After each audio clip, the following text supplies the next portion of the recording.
To say that I directly spoke to the president, Dylan, and he would be more than happy to be your friend. My picture is in here, so if you can, see me and say hello. Dylan, I hope you're watching because the president wanted me to personally tell you hello. Your friend, Dylan. Dylan, thanks for writing to the president, and if you're ever in Washington, D.C., I hope you'll stop by and let us show you around the White House. And with that, I'll take your questions. Steve. Sarah, Jeff Sessions was here today. What was he doing here? Did he meet with the president? And what does the president think about the conservatives who are rallying behind Jeff Sessions, saying he's essential to staying in his office?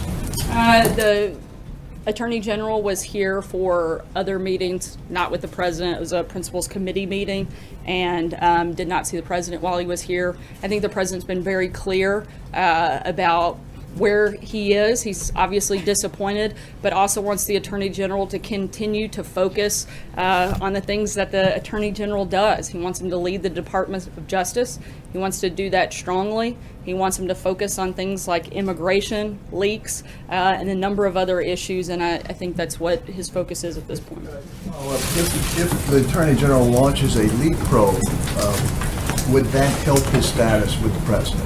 I don't think that's the nature of the relationship. Again, I think that the president is disappointed. He stated that, and I don't think there's anything more to add beyond that at this point.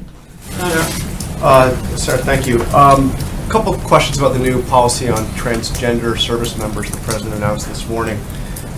First, what happens to transgender service members now? Are they immediately thrown out of the military? That's something that the Department of Defense and the White House will have to work together as implementation takes place and is done so lawfully. So it's possible, because I see that, the president was pretty clear in his tweet that transgender individuals, he will not accept or allow a transgender individual to serve in any capacity. So does that mean that those that are now in theater, that are now deployed to Afghanistan, for example, will have to be immediately sent home and discharged? Again, the implementation policy is going to be something that the White House and the Department of Defense have to work together to lawfully determine. And I would imagine the Department of Defense will be the lead on that and keep you posted as that takes place. Why did he decide to do this, given that during the campaign he had declared that he would protect the rights of transgender individuals? He said he would be better on this issue than Hillary Clinton, and now he's turned the clock back on this issue regarding the military. The president has a lot of support for all Americans and certainly wants to protect all Americans at all times. The president's expressed concern since this Obama policy came into effect, but he's also voiced that this is a very expensive and disruptive policy, and based on consultation that he's had with his national security team, came to the conclusion that it erodes military readiness and unit cohesion, and made the decision based on that. Kevin. Thank you, Sarah. If I could follow up on what Jonathan just said, that the president actually tweeted, "Thank you to the LGBT community. I will fight for you while Hillary brings in more people that will threaten your freedoms and beliefs." And so I'm wondering, you said the policy, the president in general wants to protect all Americans. Does this shift in policy protect transgender Americans, and what is the message that he is attempting to send to them by making this shift in policy? And if I could follow on healthcare. Let me answer that first Sure, question, sure. then we'll come back to healthcare. On that, the decision is based on a military decision. It's not meant to be anything more than that, and it's simply about, obviously, it's a very difficult decision. It's not a simple one, but the president feels that it's the best one for the military. Okay, on healthcare then, if I could follow really quickly, can you repeal and replace the Affordable Care Act and still protect Medicaid funding? We're talking about the most dependent among us, and the need for Medicaid is great, and that seems to be a major concern among some lawmakers, including Alaska Senator Lisa Murkowski. So I'm wondering, from the president's perspective, if congressional lawmakers do send him a repeal that does not protect Medicaid funding, is that something he would still support? And what is he doing to try to protect Medicaid as it is now? The president's been clear that he wants to protect those that are part of that program, but also very focused on repealing and replacing. We're working through that process. Excited about the progress that was made yesterday, and we're going to continue pushing forward until we get a new and better health care plan. Francesca? Thank you, Sarah. One short thing and then questions. Can you provide us with a copy of the letter that you read? Maybe even hold it up or just show a copy to us? I'll be happy to. That would be wonderful. Knock out Dylan's name, last name. Yes, Be thank happy to you. provide it. But back on Attorney General Jeff Sessions, you said that he didn't meet with the president when he was at the White House this week. Has he spoken to the president this week? Do you know when the last time the two of them spoke was? I don't believe they've spoken this week. I'm not sure on the time frame. And then another follow-up on Jeff Sessions. You said Always that the president, you said that the president has been very clear about his position on Jeff Sessions. And yesterday, the president said that he wasn't leaving him to, quote, twist in the wind. But he continued to tweet about him this morning. If he is so frustrated and so disappointed in him, why doesn't he just ask him to resign or fire him? Why does he continue to just tweet about him instead?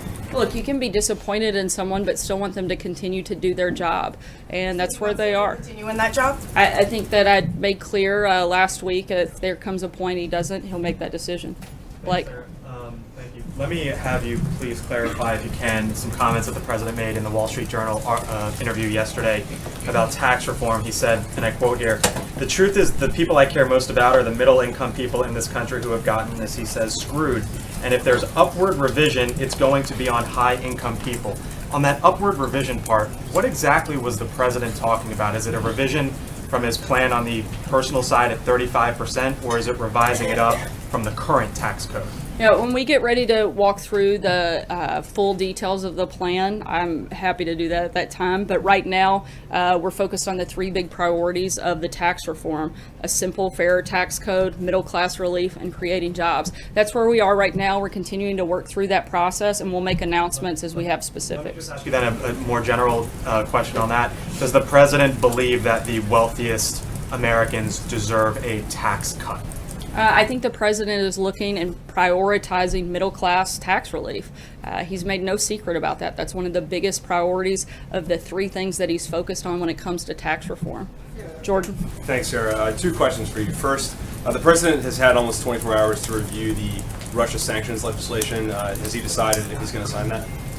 Well, it's a little bit more complicated than that. Senator Corker actually came out earlier today and said that he's not fully supportive of where the bill stands. We expect that there's a possibility that more changes take place, and so we're going to see what that looks like before we make a final decision. But I can tell you that the White House, the president, and the entire administration, as we've said many times before, strongly supports sanctions against Russia, Iran, and North Korea. My second question is the president considering looking at any kind of policy about transgender people serving in the White House now that he's tried to make a decision on transgender people serving in the military? No, once again, this was a decision based on what was best for the military and military cohesion, and on the counsel of his national security team. Go ahead, Major.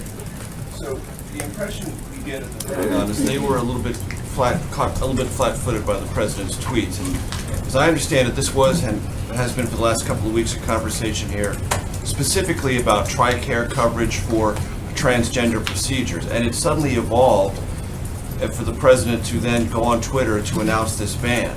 And as you already told us, the White House and the Pentagon are going to have to lawfully implement that. Typically, when you have an announcement of this magnitude, all of that work has been done at the procedural level between the bureaucracy of the Pentagon and the White House. Why wasn't any of that work done, and why was the Pentagon caught so surprised this morning by the president's tweets on that? No, as I said before, that the president's national security team was part of this consultation. You mentioned yourself that there have been ongoing conversations. When This one particular smaller president issue, made not a the whole ban. Right. When the president made the decision yesterday, the Secretary of Defense was immediately informed, as were the rest of the national security team that had been part of this ongoing conversation. But you can't answer the question of what's going to happen to transgenders who are in the military now. Shouldn't you have been able to answer that basic question with Look, a policy of this magnitude? Look, I think sometimes you have to make decisions, and once he made a decision, he didn't feel it was necessary to hold that decision, and they're going to work together with the Department of Defense to lawfully implement it. Thing on Sessions, just because this is the baseline question. You said earlier the president was frustrated. Is that frustration now in the past? And does he fully have confidence in the Attorney General to carry out his duties from this day forward? The president wants the Attorney General to focus on his duties as Attorney General, and I think we've both spoken about that pretty extensively, and I don't have anything else to add. Peter? The president, as you just announced, the president's donating a second quarter salary of $100,000 to the Department of Education, so clearly he must care about education. Why then is he calling for $9.2 billion in spending cuts to the Department of Education in the next budget? Look, I think that oftentimes you have a lot of duplicative efforts, and they want to streamline the process. And we simply have a government that's completely out of control when it comes to spending. We have an outrageous deficit, and we're looking to make things that we have a balanced budget in the next 10 years. The president campaigned on it. He's committed to seeing it through, but he's also committed to education, as you can see by his own personal commitment, and looking for ways that we can save and continue on to make education better, passing some of that decision making down to more local and state control, and something we're certainly supportive of. Quickly on transgender, just a quick follow-up. In June of 2016, in the heat of the campaign, he wrote, "Thank you to the LGBT community, I will fight for you." Did the president today just betray his commitment to the transgender community? No, as I answered before, this was a decision about military readiness, and I've already answered even to that specific tweet. Say to the transgender community that he is still committed to fight for them, and how is this not fighting for them? I think the president has made very clear he's committed to fighting for all Americans.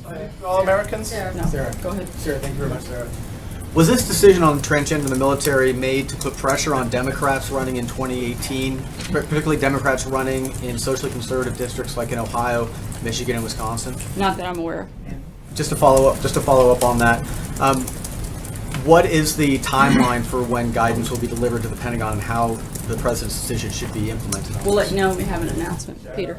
Sarah, the president said this morning, or tweeted this morning, asking why the Attorney General has not fired Andrew McCabe as acting FBI director. Why hasn't the president fired Andrew McCabe as acting FBI director? The president's made an incredible nominee in Chris Wray, and he's looking forward to getting him confirmed and taking over the FBI. I think he needs to fire him. Why should Attorney General Sessions fire him? Again, he's made a choice to lead that agency, and we're looking forward to getting him confirmed soon. April? Sarah, two questions.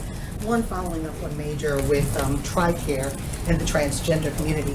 There's been a concern from the transgender community before President Trump became President Trump that if Obamacare changed to Trumpcare, they were wondering if they were able to get the procedures to help them complete their phases of becoming the other sex or the other gender.